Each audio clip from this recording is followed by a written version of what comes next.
ফারিহা। বাবার নাম? হাদিউল ইসলাম। থাকো কোথায়? মাওনা ফায়ার সার্ভিসের সামনে। হ্যাঁ বলো তো মা, প্রথম থেকে বলো কি হয়েছে। আমি ছেলের সাথে গেছি, এখন আমাদের বিয়ে হয়ে গেছে, কোর্ট ম্যারেজ হয়ে গেছে। আচ্ছা। এখন আমার আব্বু যে কোনোভাবে আমার বাসায় আনছে, বলছে যে মাইনা নিব বাসায় আসলে। ওই বাসায় আসার পরে সবার সাথে কথাবার্তা বলছে, তার গার্জিয়ানের সাথে কথা বলছে যে মাইনা নিব। পরে তারা চলে গেছে, পরে আমার রুমে আটকে আড়াইছে। এখন উনি আমার আর ওনার কাছে দিব না। পরে যেহেতু আমি তার বিয়ে করাবো, ওই লেগে হ্যাঁ দরজা ভাঙ্গে সবাই নিয়ে দরজা ভাঙ্গে আমার নিয়ে গেছে। এখন আমার আব্বু ওটা মাইনা নিব না। মেয়েটা যে রিলেশন করে এটা মেয়ের বাবা এবং মেয়ের মা সবাই জানে। ওরা এতদিন ছেলে থেকে টাকা নিয়ে খাইছে, মেয়ে ঘুরতে গেছে এখানে ওখানে, সবকিছু মেয়ের বাবা এবং মেয়ের মা জানে। তাহলে এতদিন তাদের বিবেক কোথায় ছিল? এখন যখন মেয়ে পালায় বিয়ে করছে, এখন তাদের বিবেকে তো লোক পাইছে কিভাবে?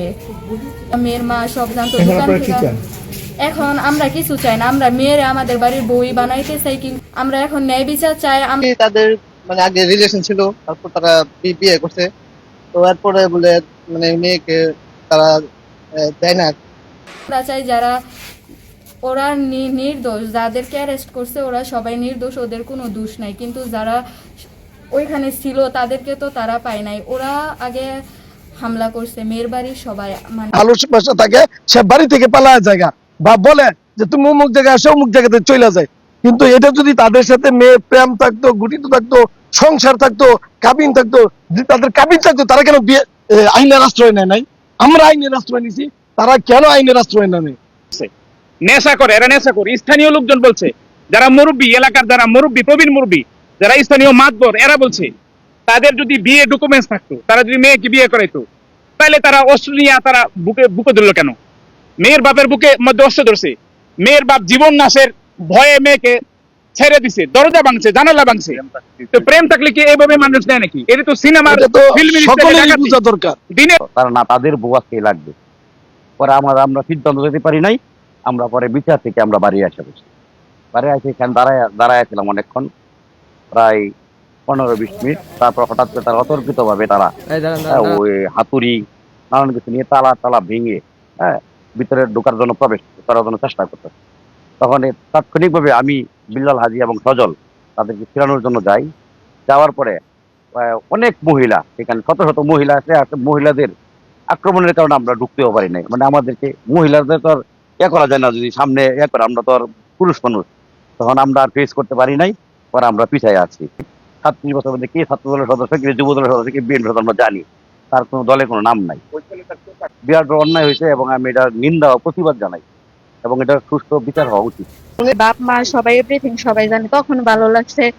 এখন যখন আমার বাইরে বিয়ে করছে, এখন তারা মানতে পারতেছে না কেন? কিন্তু যখন রিলেশনে ছিল সবাই জানে, মেয়ের ফ্যামিলি, ছেলের ফ্যামিলি, এলাকার আরো সবাই, অনেকে সবাই জানে যে রিলেশনে আছে।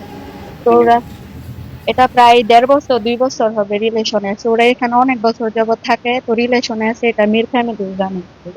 বাবা বের করে দিব না দেওয়ার কারণে তখন ও তালা ভাঙতে বাধ্য হয়েছে, কারণ মেয়েটা ঘরের ভিতর থেকে চিল্লাইতেছে। আর মেয়ের বাবারে কেউ একটা টাচ করে নাই। মেয়ের বাবা ঘরে দরজা লাগাই বলতেছে আমারে বাঁচান, আমারে বাঁচান, আমারে মাইরা লাগবে। তখন ও এটা নাটক সাজাইছে একটা, কিন্তু জানি না, কিন্তু হয়তো বা এখানে অনেক আসছিল ওর ফ্রেন্ড সার্কেল, ওদের মাঝখান থেকে শুনছি জানছি, কিন্তু পিস্তল ধরছে মাথায় বা এরকম কিছু আমি শুনি না। এটা হয়তো জোর করে না, এটা পুরাটা মেয়ের বাবা এটা নিজের ইচ্ছাতে বলছে। কিন্তু উনি যে কালকে লাইভে বললো যে ছেলেটা জোর করে নিয়ে গেছে, এটা সবাই তো পরেরটা শুনছে, কিন্তু আগে কি হয়েছে এটা তো কেউ শুনে নাই। ভুয়া তহমত, এটা একমাত্র আমার মেয়ে যারা জোরপূর্বক নিয়ে গেছে, ওদের সাথে যারা জড়িত ছিল, যারা শেল্টার দিছিল, এদের কথা বলার পরেই এই প্রেমের বিষয়টা, অর্থাৎ ওদের দুষ্কৃতি ঢাকার জন্য সমস্ত অপবাদ আমার মেয়ের উপর দিছে। এটা একেবারে মিথ্যা। তারিখ একেবারে না, 1লা বৈশাখের দিন অপহৃত হয়েছিল।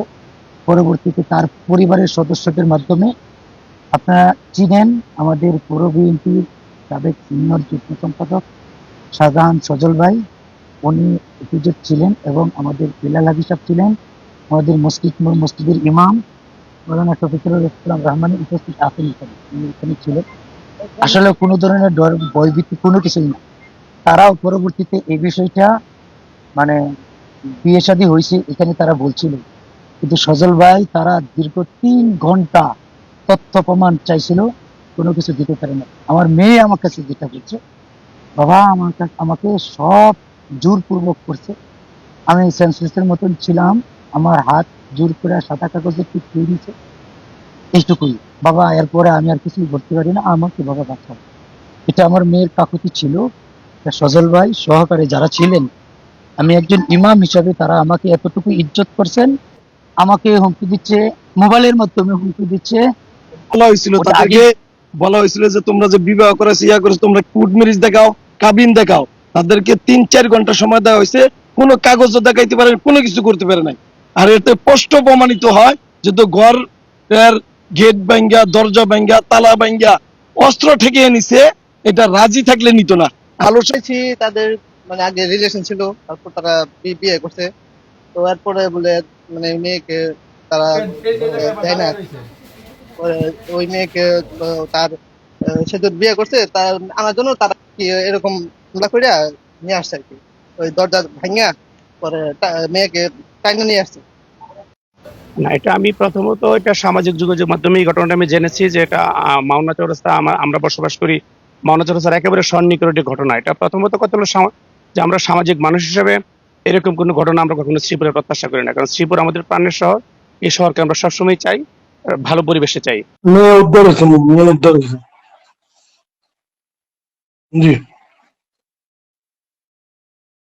ওটা প্রেম ঘটিত ভাই।